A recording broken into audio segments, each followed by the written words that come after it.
Bom, o título do trabalho é Sistema de Avaliação do Desempenho Educacional da Amazônia, SADEAM, estudo de caso na Escola Guinela Bittencourt.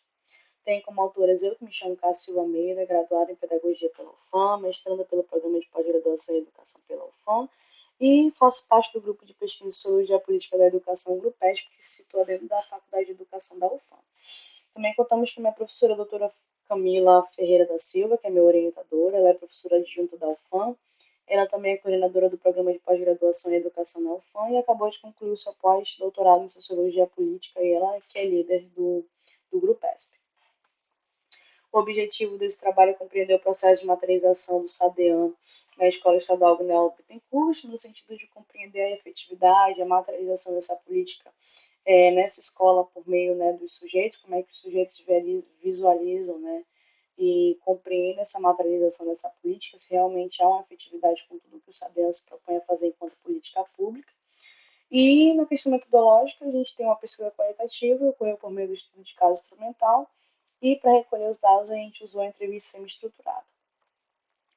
Esse estudo ele faz parte do meu relatório final de PIBIC, uma iniciação científica que ocorreu de 2021 a 2022. A gente visava, né, em design metodológico inicial, que fosse uma pesquisa que recolhesse esses dados por meio eletrônico, por meio do Google Forms, mas conforme a pandemia foi sendo sanada aqui no estado, a gente pensou realmente em ir para campo, assim a gente fez, mas antes a gente passou pelo comitê de ética.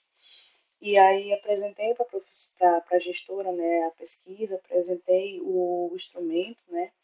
de entrevista, ela aceitou, junto com a professora que também ia fazer parte dessa pesquisa, mas no design metodológico inicial, o foco era realmente que essa entrevista semi-estruturada ocorresse por meio da gravação de áudio, mas não foi possível, a diretora não permitiu. Então, eu perguntei se poderíamos pelo menos recolher, né, esses dados de forma manual, então ela aceitou, ela é professora, elas acabaram descrevendo as suas respostas, então foram respostas muito curtas e diretas que eu tive realmente que tratar com a literatura especializada para ter ali, então, um pouco de qualidade no processo. Bom, a primeira pessoa entrevistada foi a gestora, né? Entreguei para ela um questionário de 10 questões e uma das primeiras perguntas era se ela tinha alguma formação inicial, né, em relação ao SADEAN. E ela falou que sim, que teve uma formação inicial em relação à política de avaliação em larga escala aqui do Estado, mas foi para tratar mais da questão de estatística e dados e do desempenho, né, da importância de bom desempenho dos alunos da escola dela para a própria escola e, consequentemente, para o próprio índice do Estado. Depois desses resultados, eu perguntei também se havia algum tipo de formação, debate. Ela falou que não participou de nenhum, que não teve nenhuma formação, debate para se discutir esses resultados. Então, assim, só se fizeram a prova, mas estavam aguardando, né, ter algum tipo de formação, debate para pensar esses desempenhos que a escola obteve. Perguntei também como é que ela tratava, né, dessa avaliação com o corpo docente como um todo, a escola como um todo. Ela falou que só tinha uma concretização da importância dos dados dessa avaliação para a escola, e, consequentemente, para os índices do Estado,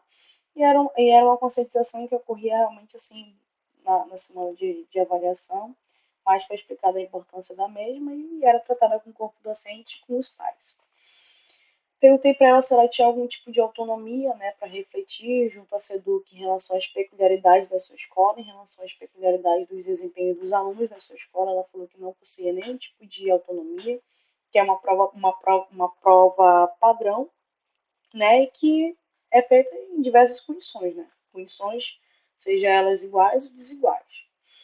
Em relação à escola já ter conseguido o prêmio na Escola de Valor, que é uma premiação dada para as melhores escolas, prestígios e índices, né, destinado pelas coordenadorias. Ela falou que a escola Guinela Bittencourt nunca foi contemplada, nunca conseguiu atingir essas metas, e isso também está no próprio site, lá a gente consegue ter, né, as escolas que atingiram ou não as metas, e essa escola nunca conseguiu atingir.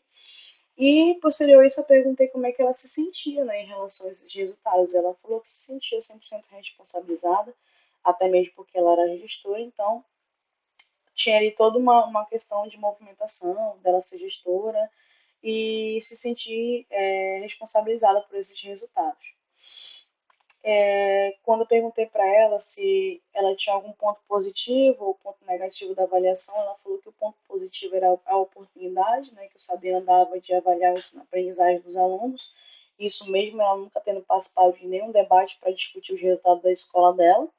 E no ponto negativo, a gente teve que ela achava ruim que só conseguia ter algum tipo de efetividade da política se tivesse a participação de 30% dos alunos. Fora isso, não tinha nenhum tipo de. Mesmo que fosse menos, ainda assim não era suficiente para avaliar algo mais aprofundado em relação ao desempenho dos alunos da escola dela. A segunda foi a docente, né? Eu perguntei para ela se ela também já havia participado de alguma formação inicial, e ao contrário da gestora, ela nunca participou de nenhuma formação inicial por parte da SEDUC, também nunca participou de nenhuma formação, nenhum debate voltado para os resultados obtidos nas avaliações, e ela já tinha passado por 2 edições do SADEAN. Perguntei para ela como que ela e o corpo docente, né, se articulavam para tratar do SADEAN da escola. Ela falou que eles simplesmente, na época que estava perto da aplicação da prova, só se reuniu ali para falar que iam revisar os conteúdos e falar para os alunos o quanto era importante eles terem bons índices nessas provas para poder melhorar o índice não só da escola, mas do próprio estado. Perguntei para ela se já tinha tido algum tipo de troca ali de feedback da gestão com o corpo docente. Ela falou apenas para esclarecimento da prova, ou seja, aplicação e como funcionava. E perguntei como ela se sentia, né, em relação a esse desempenho tirado na escola dela, e ela falou que também se sentia responsabilizada, que enquanto professora essa responsabilização decai de forma muito intensa em cima dela, né? O outro prêmio também que é dado para quem recebe o valor, escola de valor, é a bonificação de 13º e 14º salário, que é destinado a alguns professores e, consequentemente, alguns gestores. Ela falou também que nunca tinha recebido esse 13º e 10º salário, ou seja, assim como a escola nunca recebeu nenhuma premiação, ela também nunca recebeu esse tipo de bonificação. E na pergunta voltada para pontos positivos e negativos, ela simplesmente destacou que deveria haver, né, uma gigante reforma em todo o sistema educativo, para que somente assim os sistemas avaliativos pudessem refletir pelo menos o mínimo dos resultados de ensino-aprendizagem que ocorre dentro da escola, que não era nem 1% do que as avaliações de lá na escala conseguia recolher para poder dizer se as aprendizagens eram ou não boas. Por fim, a gente tratou, né, desses resultados junto com a literatura especializada. Então, eu fiz uma análise ali de vários autores que falavam um pouco sobre cada situação que as avaliações lá na escala têm trazido, né, ultimamente, para os sujeitos que compõem a escola. Então, aqui a gente ressalta a Adriana e a Antônia, que já vem fazendo aí muitas discussões em relação às avaliações em larga escala aqui na região norte. Então, elas visam, né, os sistemas de avaliações, eles compõem um estado avaliador que visa apenas por bons desempenhos, descentralização e, consequentemente, a responsabilização desses desempenhos jogadas em cima dos gestores, professores e discentes, tirando ali de meio tempo a responsabilidade do próprio Estado, né, porque eles colocam esses discentes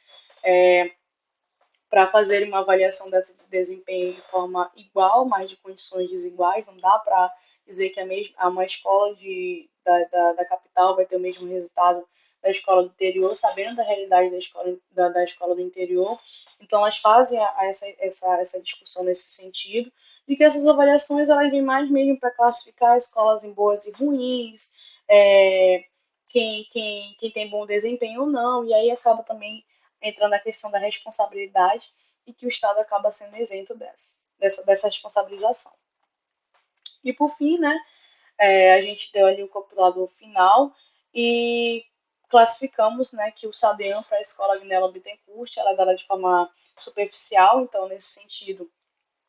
é uma avaliação que só se aproxima dos sujeitos em véspera de aplicação da prova, pois que não conseguimos destacar em nenhum momento dos relatos aqui obtidos o retorno desses resultados para com os sujeitos e nenhum uso qualitativo para intervenção no âmbito escolar no que tange o processo de aprendizagem. O SADEAN tem esse compromisso de dizer que vai ter uma intervenção após os resultados, mas é uma coisa que não aconteceu na escola Agnella Bittencourt, né? Então, dessa forma, a gente evidencia essa necessidade de uma profunda reflexão sobre as avaliações em larga escala, com a participação de todos os autores e os demais agentes envolvidos no processo, para que somente assim possa existir contribuições significativas para a educação e esse instrumento sair, né, desse cunho que a literatura tanto trata em relação a quantidades e passar realmente a servir como instrumento qualitativo, uma vez que ele é muito importante, faz um aparato é, significativo do ensino-aprendizagem da educação, mas é que ainda assim, por mais que os seus documentos legais falem dessa efetividade, nessa escola a gente não conseguiu identificar essa efetividade qualitativa, né, e nem esse apoio a esses sujeitos da escola. É isso. Obrigada.